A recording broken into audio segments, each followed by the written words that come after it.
เจคนนี้นะคิดถึงคุณขอบอกอยากเปิดเพลงให้ฟังทุกวันคืนคิดถึงมากวันไหนไม่ได้มาโอ้แฟนจ๋าคิดถึงกันบ้างไหมเอ่ยดีเจเจี๊ยบคนนี้คิดถึงทุกคนเลยเชิญเลยอยากฟังเพลงก็ขอมาจะมอบให้ใครก็โทรมาวาไรตี้เพลงไทยวาไรตี้เพลงไทยวาไรตี้เพลงไทย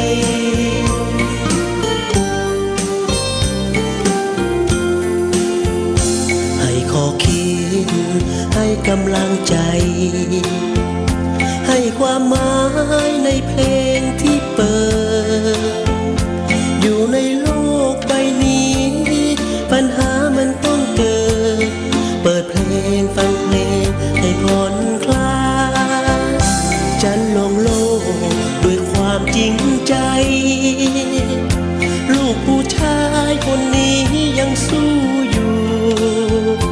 มีปัญหาอะไรโทรมาให้รับรู้ขอเพลงฟังเพลงให้สุขใจเปิดใจเข้าไปในเสียงเพลง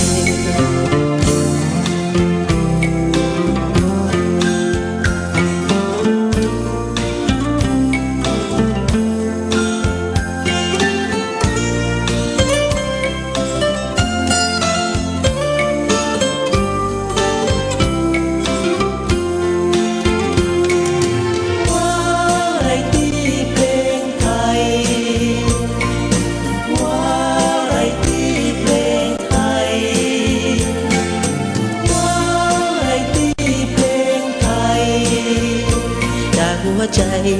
เจี๊ยบหัวดล